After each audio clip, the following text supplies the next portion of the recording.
हमारा पहला प्रश्न है, वर्तमान में छत्तीसगढ़ भू संपदा विनियामक प्राधिकरण रेरा के अध्यक्ष कौन हैं? इसका राइट आंसर है ऑप्शन सी, विवेक ढांड। वर्तमान में छत्तीसगढ़ भू संपदा विनियामक प्राधिकरण रेरा के अध्यक्ष विवेक ढांड हैं। अगला प्रश्न है, इस वर्ष 8वें अंतर्राष्ट्रीय योग दिवस पर प्रदेश में किन स्थलों को योगा के विशेष आयोजन के लिए चुना गया है? इसका राइट आंसर है ऑप्शन बी, ऐतिहासिक पर्यटन और धार्मिक स्थलों को। बता दें कि भारत सरकार के आयुष मंत्रालय के दिशा निर्देशानुसार 21 जून को 8वें अंतर्राष्ट्रीय योग दिवस का आयोजन किया जाएगा। इस वर्ष योग दिवस का थीम होगा योगा फॉर ह्यूमैनिटी। इस अवसर पर प्रदेश के राज्य और जिला स्तरीय आयोजन छत्तीसगढ़ के ऐतिहासिक पर्यटन स्थल एवं धार्मिक स्थलों पर किया जाएगा। इसके लिए स्थलों का चिन्हांकन किया गया है। वहीं इस कार्यक्रम के लिए स्कूल शिक्षा विभाग, महिला एवं बाल विकास विभाग तथा स्वास्थ्य विभाग को नोडल अधिकारी नियुक्त किया गया है। अंतर्राष्ट्रीय योग दिवस के अवसर पर योग प्रोटोकॉल पुस्तिका भी वितरित की जाएगी। इस कार्यक्रम में प्रभारी मंत्री, विधायकगण और जनप्रतिनिधि भी शामिल होंगे। अगला प्रश्न है, छत्तीसगढ़ के किस स्थान में प्रदेश का पहला मैथ्स पार्क बनाया जा रहा है? इसका राइट आंसर है ऑप्शन डी, डोंगरगढ़ में। छत्तीसगढ़ का पहला मैथ्स पार्क राजनांदगांव डोंगरगढ़ के नवोदय विद्यालय परिसर में बनाया जा रहा है। इस पार्क की कुल लागत 12.5 लाख रुपए है। इसमें से 2.5 लाख नवोदय विद्यालय समिति ने दी है। वहीं पूर्व छात्रों की ओर से जुटाए 10 लाख का खर्च स्ट्रक्चर व फिनिशिंग में लग रहा है और 2.5 लाख से इंस्ट्रूमेंट खरीदे गए हैं। अगला प्रश्न है, छत्तीसगढ़ बस्तर के गोंचा महापर्व की शुरुआत किस विधान से प्रारंभ होती है? इसका राइट आंसर है ऑप्शन ए, चंदन यात्रा से। बस्तर गोंचा महापर्व की शुरुआत चंदन यात्रा से प्रारंभ होती है। यह विधान बस्तर जगदलपुर के सिरहासार चौक स्थित जगन्नाथ मंदिर से प्रारंभ होता है। वहीं 360 घर अरण्यक ब्राह्मण समाज के सदस्यों द्वारा इंद्रावती नदी के पवित्र जल से भगवान जगन्नाथ, देवी सुभद्रा और बलभद्र के विग्रहों को चंदन व पवित्र जल से स्नान कराया जाता है। वहीं भगवान शालिग्राम का विधि विधान से पूजा भी संपन्न की जाती है। इसके बाद भगवान के विग्रहों को मुक्ति मंडप में स्थापित किया जाता है। इस विधान के फलस्वरूप 15 जून से 29 जून तक भगवान जगन्नाथ अनसर काल में रहेंगे। इस दौरान भगवान का दर्शन वर्जित माना जाता है। देवशयनी पूजा के बाद इस महापर्व का समापन होगा। अगला प्रश्न है, आगामी राष्ट्रपति चुनाव हेतु छत्तीसगढ़ के एक विधायक की वोट की कीमत कितनी आंकी गई है?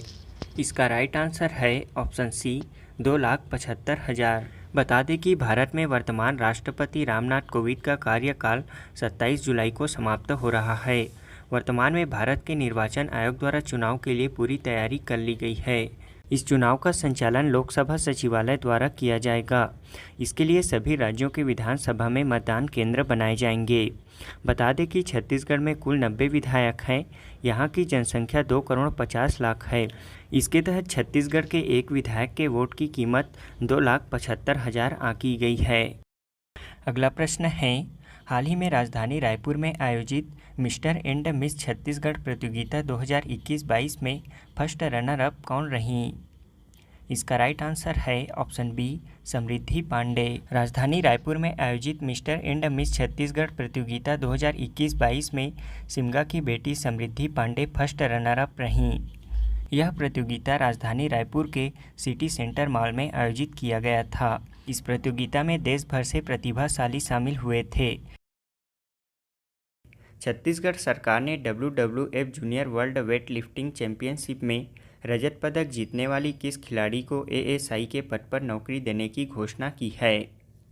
इसका राइट आंसर है ऑप्शन सी, ज्ञानेश्वरी यादव को। हाल ही में मुख्यमंत्री भूपेश बघेल ने ग्रीस में आयोजित WWF junior world weight lifting championship में 3 रजत पदक जीतने वाली छत्तीसगढ़ की बेटी ज्ञानेश्वरी यादव को आर्थिक सहायता और छत्तीसगढ़ पुलिस में सहायक उप निरीक्षक के पद पर नियुक्त करने की घोषणा की है। उन्हें आर्थिक सहायता स्वरूप आगे की तैयारी के लिए 5 लाख रुपए की आर्थिक सहायता भी देने की घोषणा की गई है। बता दें कि ज्ञानेश्वरी यादव ने ग्रीस में 1 से 10 मई तक आयोजित junior world weight lifting championship में 49 किलोग्राम वर्ग के स्नेच, क्लीन एंड जर्क स्पर्धा में रजत पदक जीते थे।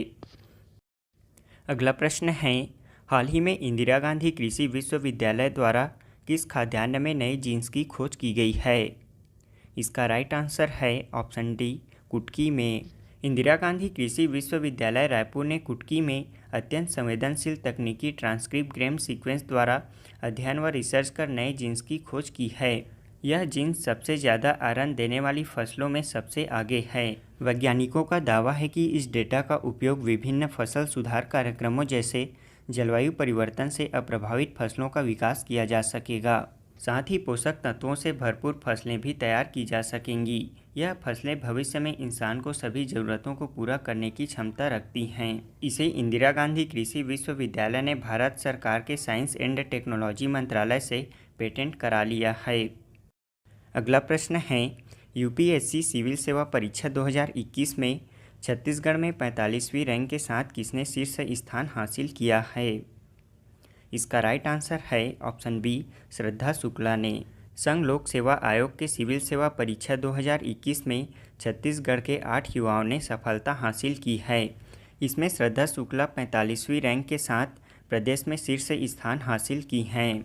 इसके बाद क्रमशः अक्षय पिल्ले, प्रखर चंद्राकर, मयंक दुबे, प्रतीक अग्रवाल, दिव्यांजलि जायसवाल, अभिषेक अग्रवाल और आकाश शुक्ला ने स्थान हासिल किए हैं।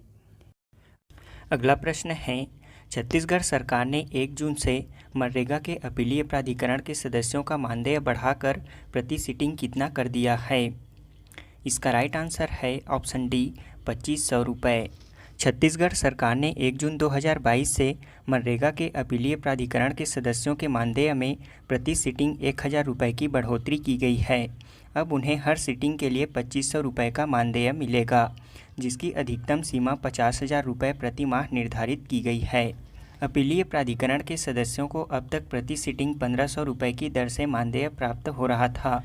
इसके साथ ही महात्मा गांधी राष्ट्रीय ग्रामीण रोजगार गारंटी अधिनियम मनरेगा के अंतर्गत शिकायतों की स्वतंत्र व निष्पक्ष जांच एवं सुनवाई के लिए नियुक्त लोकपाल द्वारा पारित अवार्ड से व्यथित पक्षों के लिए अपीलीय व्यवस्था के अंतर्गत त्रिस्तरीय लोकपाल अपीलीय प्राधिकरण का गठन किया गया है। भारत सरकार के ग्रामीण विकास मंत्रालय नई दिल्ली के महात्मा गांधी नरेगा डिवीज़न द्वारा जारी संशोधित दिशा निर्देश के अनुसार प्राधिकरण के सदस्यों का बढ़ा हुआ मानदेय 1 जून 2022 से प्रभावशील हो गया है। अगला प्रश्न है, वित्त वर्ष 2021-22 में छत्तीसगढ़ राज्य का निर्यात पिछले 3 वर्षों में लगभग 3 गुना बढ़ोतरी के साथ कितने आंकड़े को पार कर गया है? इसका राइट आंसर है ऑप्शन बी, 25,000 करोड़। छत्तीसगढ़ की नई औद्योगिक नीति की वजह से पिछले 3 वर्षों में निर्यात में लगभग 3.25 गुना की बढ़ोतरी दर्ज की गई है। प्रदेश में वर्ष 2019-20 में लगभग 9,000 करोड़ रुपए का निर्यात हुआ था, जबकि 2021-22 में यह निर्यात 25,241 करोड़ रुपए पर पहुंच गया है। इसमें सर्वाधिक बढ़ोतरी आयरन एवं स्टील के निर्यात में लगभग 7.5 गुना, चावल के निर्यात में 4.68 गुना और एल्यूमीनियम तथा एल्यूमीनियम के उत्पादों के निर्यात में लगभग 2 गुना की वृद्धि हुई है। वहीं चावल के निर्यात में लगभग 4.68 गुना की वृद्धि दर्ज की गई है। अगला प्रश्न है, हाल ही में प्रदेश के किस स्थान में खेलो इंडिया एक्सीलेंस सेंटर प्रारंभ हुआ है? इसका राइट आंसर है ऑप्शन डी, बिलासपुर में। हाल ही में बिलासपुर में खेलो इंडिया का एक्सीलेंस सेंटर प्रारंभ हो गया है। प्रदेश के बिलासपुर के स्व BR यादव राज्य खेल प्रशिक्षण एकेडमी में खेलो India state centre of excellence में हॉकी की एकेडमी प्रारंभ हो गई है। इसमें 32 बालकों एवं 13 बालिका मिलाकर कुल 45 खिलाड़ियों का चयन के बाद प्रवेश दिया गया है। अगला प्रश्न है, छत्तीसगढ़ में किस योजना अंतर्गत वृक्षारोपण कार्यों में राज्य ग्रामीण आजीविका मिशन के क्लस्टर संगठन PIA यानी कि प्रोजेक्ट इम्प्लीमेंटेशन एजेंसी के रूप में काम करेंगे? इसका राइट आंसर है ऑप्शन डी, मनरेगा योजना के तहत। मनरेगा योजना के अंतर्गत वृक्षारोपण कार्यों में राज्य ग्रामीण आजीविका मिशन के क्लस्टर संगठन PIA प्रोजेक्ट इम्प्लीमेंटेशन एजेंसी के रूप में कार्य करेंगे। इसके लिए क्लस्टर संगठन की महिलाओं और राष्ट्रीय ग्रामीण आजीविका मिशन के मैदानी अधिकारियों को निमोरा स्थित ठाकुर प्यारेलाल राज्य ग्रामीण विकास प्रशिक्षण संस्थान में प्रदान संस्था के तकनीकी सहयोग से प्रशिक्षण दिया जा रहा है। इसके लिए राज्य ग्रामीण आजीविका मिशन बिहान और मनरेगा द्वारा प्रशिक्षण के लिए 4 दिवसीय विशेष कार्यशाला का आयोजन किया गया है। इन क्लस्टर संगठनों द्वारा नर्सरी रोपण, सड़क व नहर किनारे वृक्षारोपण एवं ब्लॉक प्लांटेशन के काम किए जाएंगे। इससे विकास कार्यों में महिलाओं की सहभागिता और दायित्व को बढ़ावा मिलेगा। इन वृक्षारोपण कार्यों में PIA के रूप में श्रमिकों का प्रबंधन तथा सामग्री की व्यवस्था व इनके भुगतान का काम क्लस्टर संगठनों द्वारा किया जाएगा। अगला प्रश्न है, निम्न कथनों में राजीव गांधी ग्रामीण भूमिहीन कृषि मजदूर योजना के संबंध में सत्य है। ऑप्शन ए, इस योजना के अंतर्गत अनुसूचित क्षेत्रों के आदिवासियों के देव स्थल पर पूजा करने वाले व्यक्ति, जिन्हें पुजारी, बैगा गुनिया, माझी, हाट पहरिया, बाजा मोहरिया आदि नामों से जाना जाता है, उन्हें भी शामिल किया गया है। ऑप्शन बी, इस योजना के वे परिवार जिन्हें शासन से सामाजिक भत्ता एवं आर्थिक सहायता अन्य योजनाएं मिल रही हैं, वे इसके लिए पात्र नहीं होंगे। इसके साथ ही छत्तीसगढ़ शासन द्वारा इस योजना के तहत अब प्रति वर्ष 6,000 के स्थान पर अब 7,000 रुपये हितग्राहियों को दिया जाएगा। ऑप्शन डी, सभी सत्य है। इसका राइट आंसर है ऑप्शन डी, सभी सत्य है। छत्तीसगढ़ शासन की महत्वाकांक्षी राजीव गांधी ग्रामीण भूमिहीन कृषि मजदूर न्याय योजना के अंतर्गत अब अनुसूचित क्षेत्रों के आदिवासियों के देव स्थल पर पूजा करने वाले व्यक्तियों, जिन्हें पुजारी, बैगा गुनिया, माझी, हाट पहरिया, बाजा मोहरिया आदि नामों से जाना जाता है, जिनके पास कृषि भूमि है, उन्हें भी इस योजना के तहत पात्रता होगी। लेकिन इस वर्ग के वे परिवार जिन्हें शासन से सामाजिक भत्ता एवं आर्थिक सहायता अन्य योजना से मिल रही है, वे इसके लिए पात्र नहीं होंगे। इसके साथ ही छत्तीसगढ़ शासन द्वारा इस योजना के तहत अब प्रति वर्ष 6,000 के स्थान पर अब 7,000 रुपये हितग्राहियों को दिया जाएगा। इस योजना के अंतर्गत पात्र हितग्राही अपने क्षेत्र के ग्राम पंचायत एवं जनपद पंचायतों से शीघ्र संपर्क कर पंजीयन हेतु आवेदन प्रस्तुत कर सकते हैं। इस योजना का शुभारंभ 3 फरवरी 2022 को किया गया था। छत्तीसगढ़ के किन 2 जिलों में डीसल्फराइजेशन संयंत्र व डिनॉक्स सिस्टम की स्थापना की जाएगी? इसका राइट आंसर है ऑप्शन बी, कोरबा व जांजगीर चांपा जिले में। कोरबा व जांजगीर चांपा जिले के ताप विद्युत गृहों में डीसल्फराइजेशन संयंत्र व डिनॉक्स सिस्टम की स्थापना की जाएगी। बता दें कि Chhattisgarh state power generation company limited के अंतर्गत अटल बिहारी वाजपेयी ताप विद्युत गृह मड़वा में पर्यावरण संरक्षण के मापदंडों के अनुसार फ्लू गैस डीसल्फराइजेशन संयंत्र व डिनॉक्स सिस्टम की स्थापना के लिए 755 करोड़ रुपए की अनुमति लागत के प्रस्ताव को मंजूरी दी गई है। इसी तरह कोरबा पश्चिम विस्तार संयंत्र में भी पर्यावरण संरक्षण के मापदंडों को प्राप्त करने के लिए फ्लू गैस डीसल्फराइजेशन संयंत्र व डिनॉक्स सिस्टम की स्थापना के लिए 490 करोड़ रुपए की अनुमानित लागत के प्रस्ताव पर चर्चा के बाद मंजूरी दी गई है।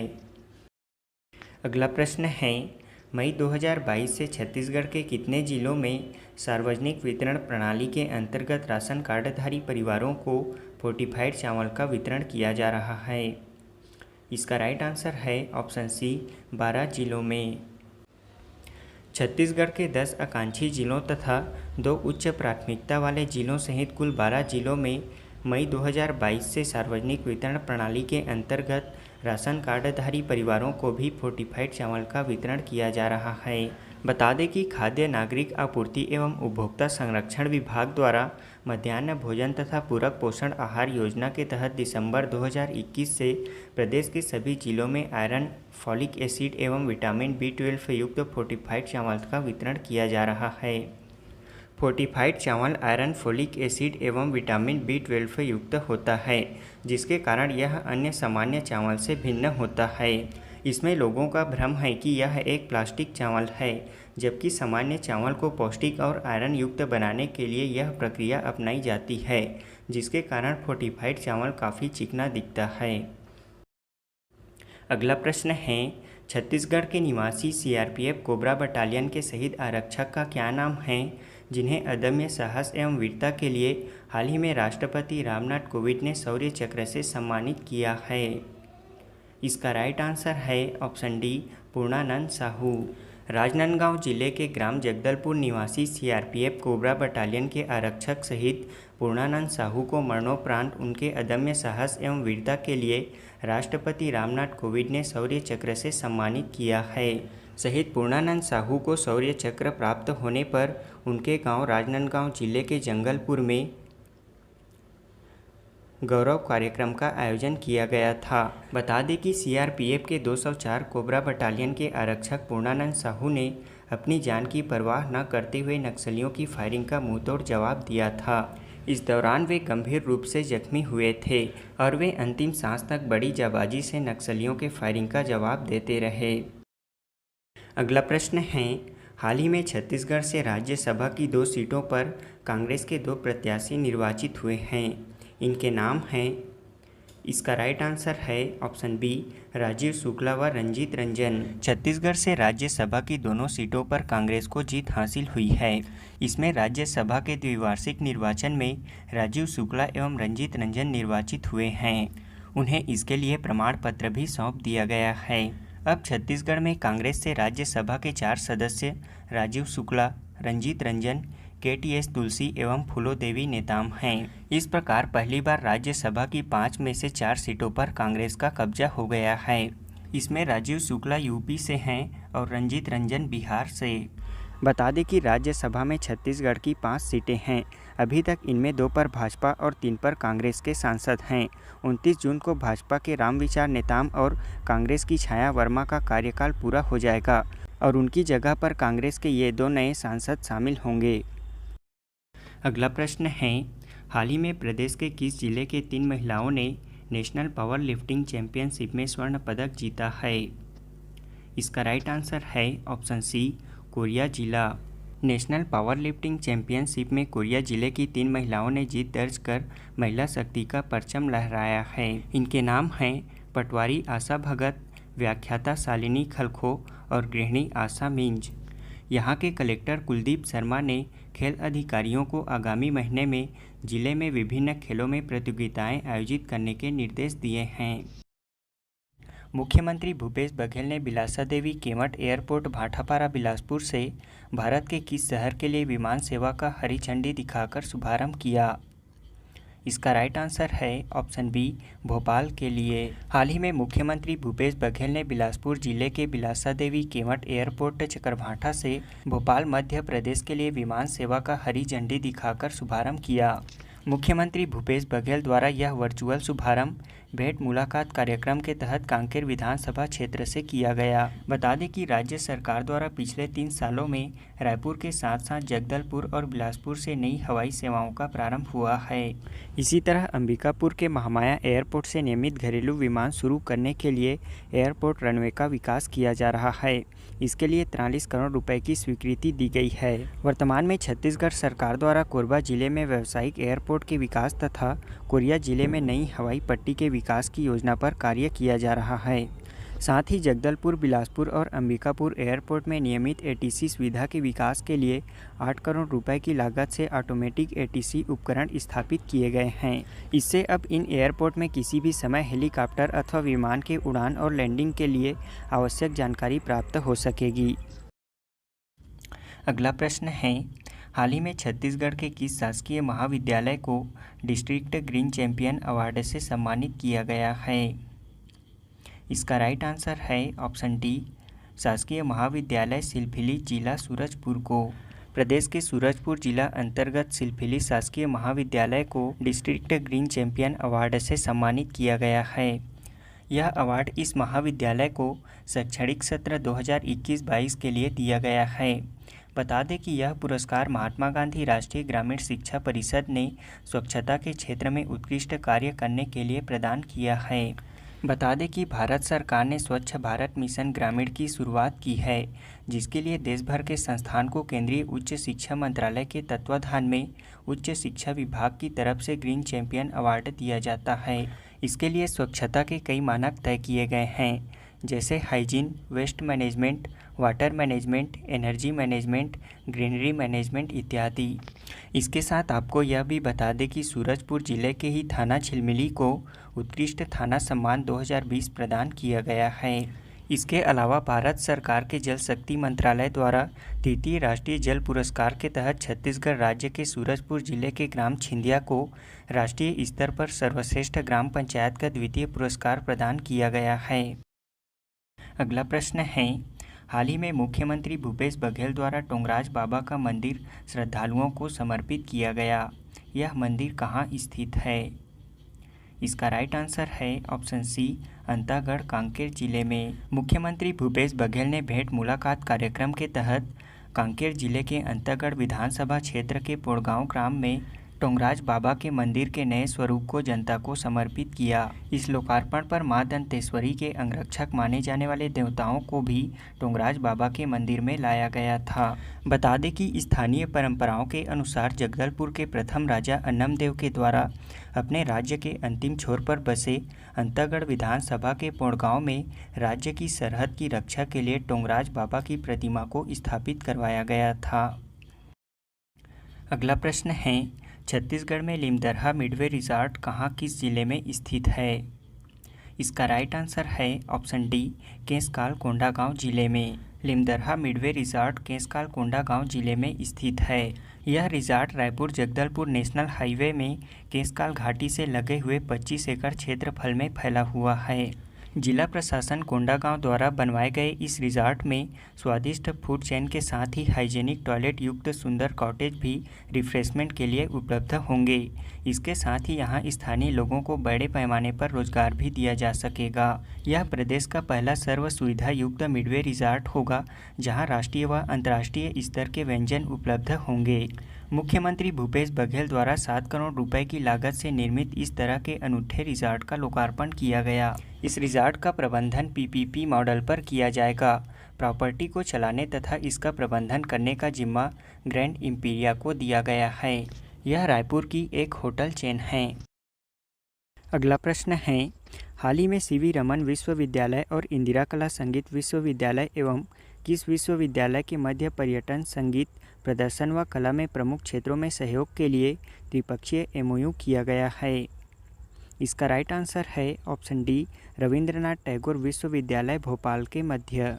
छत्तीसगढ़ के इंदिरा कला संगीत विश्वविद्यालय, डॉक्टर सीवी रमन विश्वविद्यालय कोटा और रविंद्रनाथ टैगोर विश्वविद्यालय भोपाल के मध्य एमओयू किया गया है। इस एमओयू के तहत अब ये तीनों विश्वविद्यालय शिक्षा और अनुसंधान के क्षेत्र में मिलकर कार्य करेंगे। साथ ही ये तीनों विश्वविद्यालय अब पर्यटन, संगीत, प्रदर्शन, कला, व्यापक शैक्षणिक समाज के क्षेत्रों में आपस में सहयोग कर कार्य करेंगे। हाल ही में पंचकुला हरियाणा में आयोजित हो रहे खेलो इंडिया यूथ गेम्स 2021-22 स्पर्धा में छत्तीसगढ़ के किस खिलाड़ी ने स्वर्ण पदक जीता है? इसका राइट आंसर है ऑप्शन सी, ज्ञानेश्वरी यादव ने। खेलो इंडिया यूथ गेम्स 2021-22 प्रतिस्पर्धा में छत्तीसगढ़ की ज्ञानेश्वरी यादव ने स्वर्ण पदक जीता है।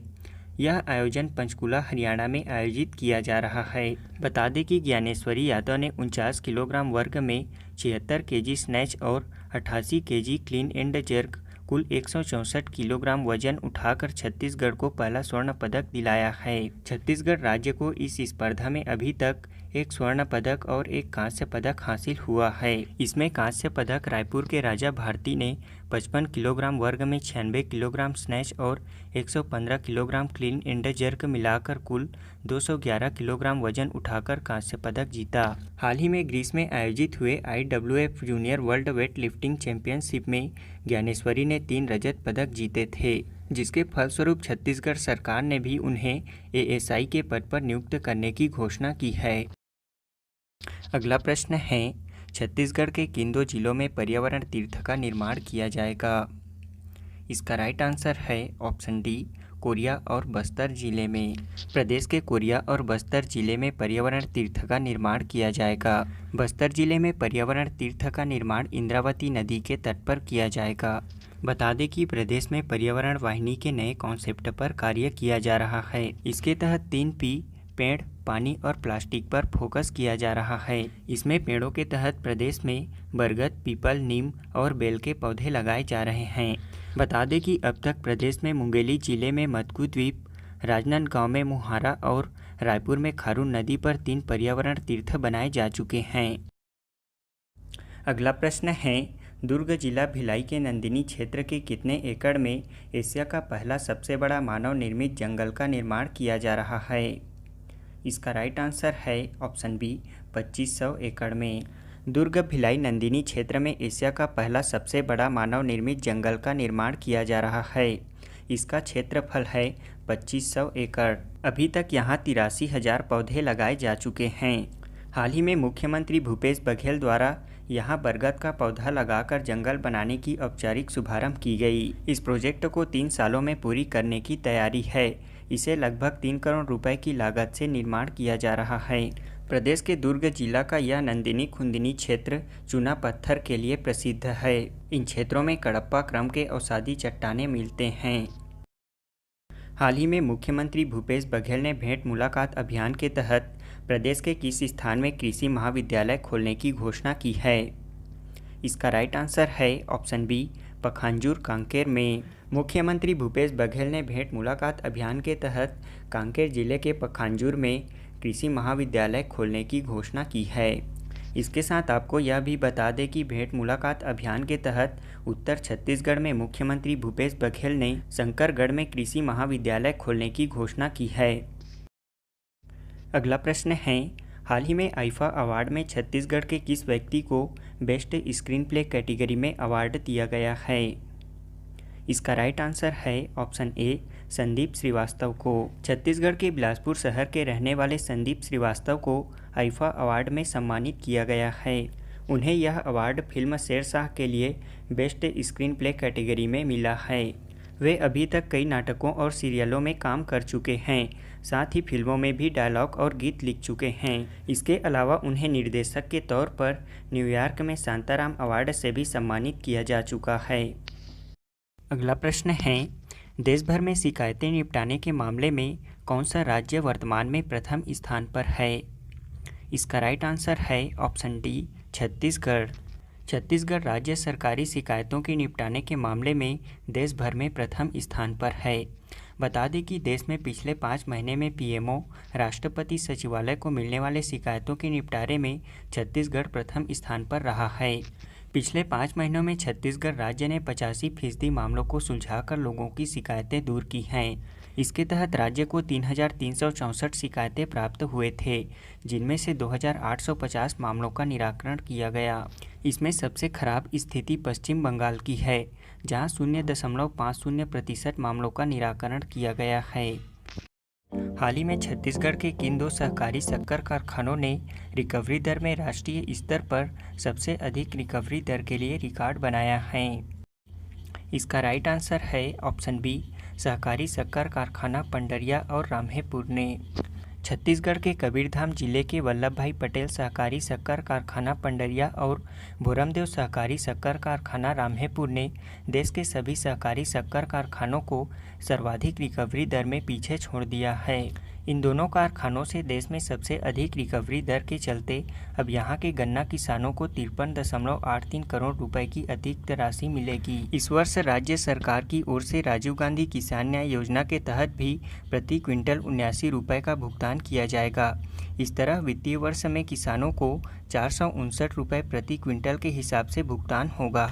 इसमें सर्वोच्च रिकवरी दर कबीरधाम जिले के वल्लभ भाई पटेल सहकारी शक्कर कारखाना पंडरिया का 13.12% है। अब हम इसके साथ साथ छत्तीसगढ़ के शक्कर कारखानों के बारे में भी जान लेते हैं। छत्तीसगढ़ राज्य का पहला शक्कर सहकारी कारखाना भोरमदेव सहकारी शक्कर कारखाना है। यह कबीरधाम जिले के राम्हेपुर में स्थित है। इसमें उत्पादन प्रारंभ वर्ष 2002-03 में हुआ था। दूसरा मां महामाया शक्कर कारखाना सूरजपुर जिला के केरता में स्थित है। इसमें उत्पादन प्रारंभ 2009-10 में हुआ था। तीसरे स्थान पर दंतेश्वरी मैया सहकारी शक्कर कारखाना है। यह करका भाटा बालोद जिले में स्थित है। इसमें उत्पादन प्रारंभ वर्ष 2009-10 में हुआ था। चौथा शक्कर कारखाना है सरदार वल्लभ भाई पटेल सहकारी शक्कर कारखाना। यह कबीरधाम जिले के पंडरिया में स्थित है। इसमें उत्पादन प्रारंभ वित्तीय वर्ष 2016-17 में हुआ था।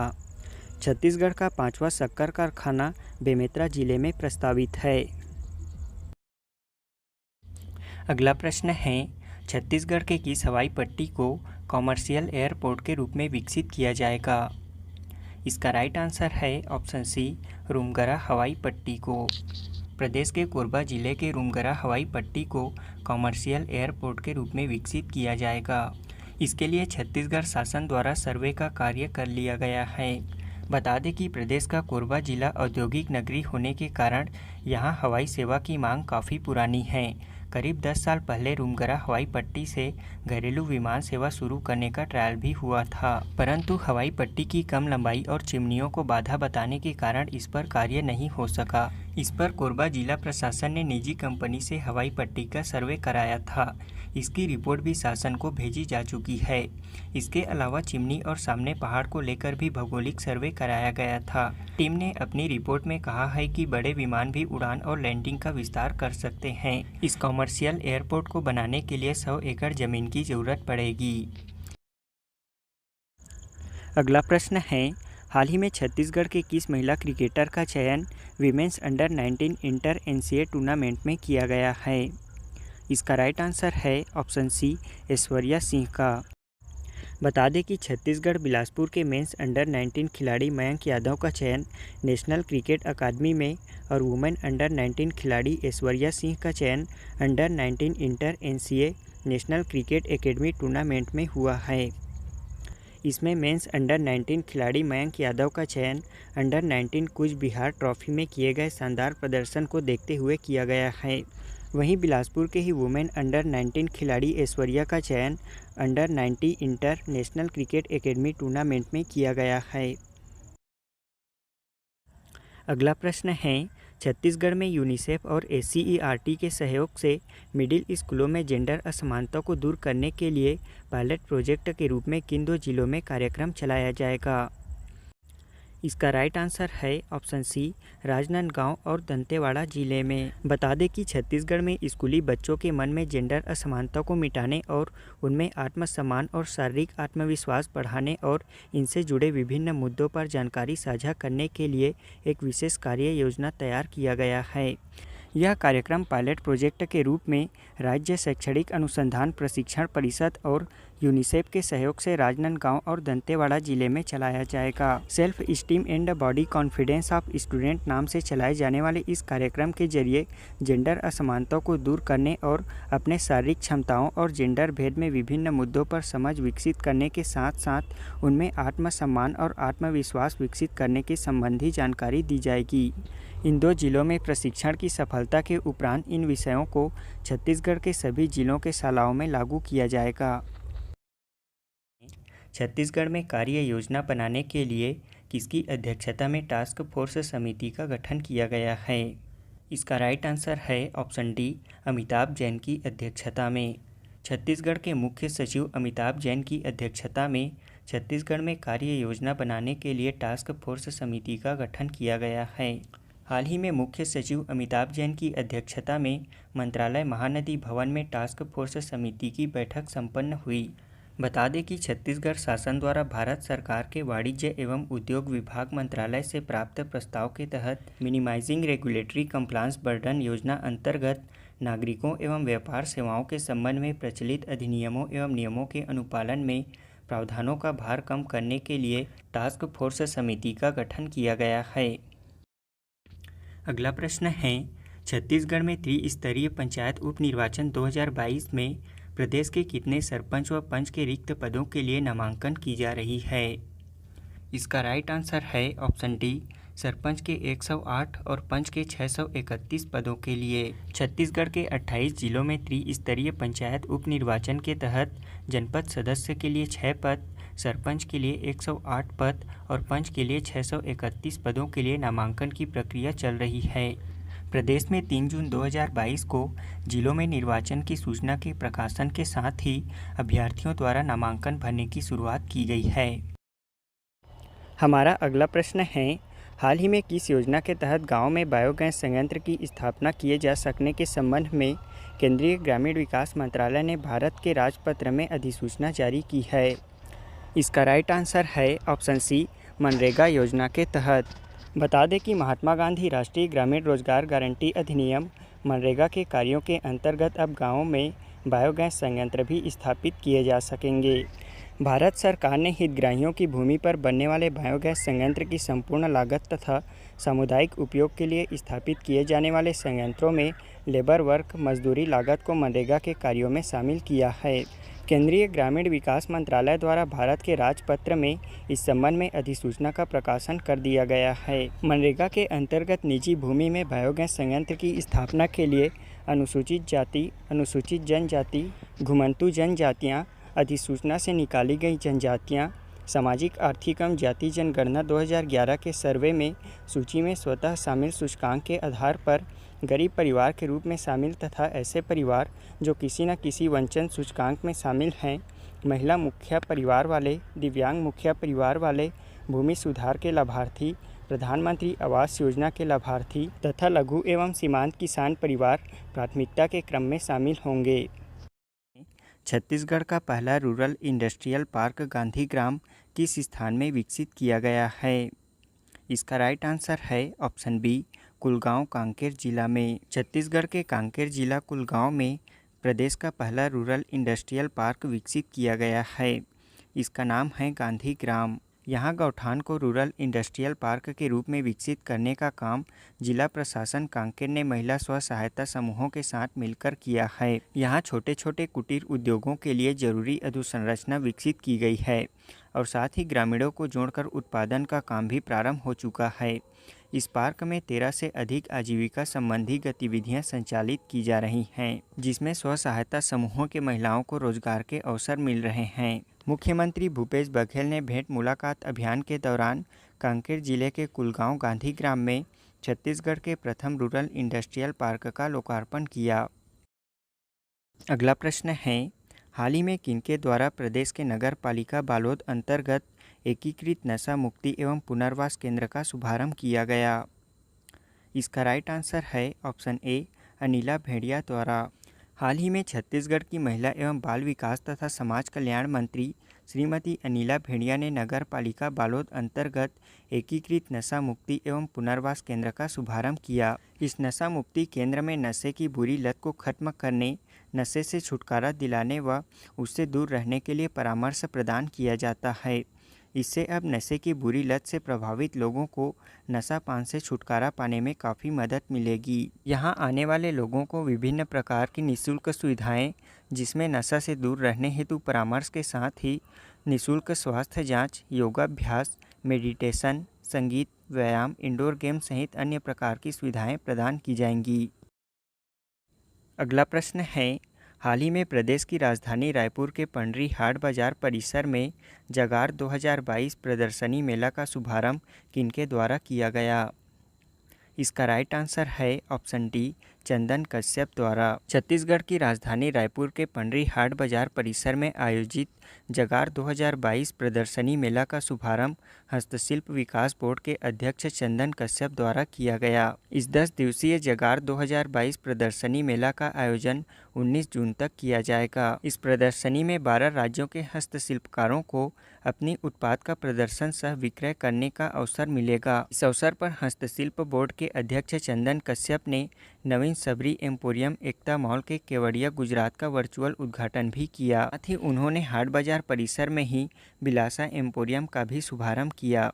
बता दें कि कोरोना काल के बाद छत्तीसगढ़ में 2 वर्षों के अंतराल के बाद हस्तशिल्प कला को समर्पित जगार का आयोजन किया जा रहा है। हमारा अगला प्रश्न है, हाल ही में छत्तीसगढ़ के किस जिले को कौशल विकास के क्षेत्र में राष्ट्रीय अवार्ड से सम्मानित किया गया है? इसका राइट आंसर है ऑप्शन सी, दंतेवाड़ा जिले को। देश के दंतेवाड़ा जिले को कौशल विकास के क्षेत्र में राष्ट्रीय अवार्ड से सम्मानित किया गया है। यह पुरस्कार नई दिल्ली के जनपथ रोड स्थित डॉक्टर अंबेडकर इंटरनेशनल सेंटर में आयोजित समारोह में प्रदान किया गया। बता दें कि इस अवार्ड के लिए छत्तीसगढ़ राज्य के 2 जिलों दंतेवाड़ा और महासमुंद का चयन किया गया था। दंतेवाड़ा जिले में कौशल विकास और उद्यमशीलता के क्षेत्र में नवाचार और स्वरोजगार की दिशा में बेहतर प्रदर्शन करने के लिए दंतेवाड़ा जिला को अवार्ड फॉर एक्सीलेंस पुरस्कार से सम्मानित किया गया है। यहाँ के कलेक्टर दीपक सोनी के मार्गदर्शन में रोजगार सृजन कर लोगों को व्यवसाय से जोड़कर उनको गरीबी उन्मूलन के लिए रोजगार एवं स्वरोजगार के साधन उपलब्ध कराए गए हैं, जिससे रोजगार से जुड़े लोग अन्य लोगों को भी उद्यमिता के क्षेत्र में प्रोत्साहित कर रहे हैं। यहाँ पूना माड़ाकाल दंतेवाड़ा के तहत कलेक्टर दीपक सोनी द्वारा उत्कृष्ट कार्य किए गए हैं। अगला प्रश्न है, केंद्र सरकार द्वारा धान का न्यूनतम समर्थन मूल्य तय करने के बाद अब छत्तीसगढ़ सरकार द्वारा धान में कितना रुपये प्रति क्विंटल की दर से राशि प्रदान की जाएगी? इसका राइट आंसर है ऑप्शन बी, 2640 रुपये।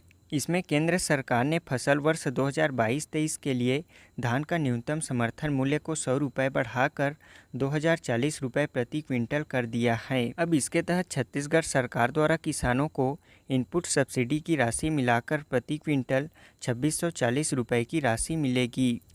इसके तहत इस न्यूनतम समर्थन मूल्य में नई दर सामान्य धान के लिए 2040 रुपये, धान ग्रेड ए के लिए 2060 रुपये है।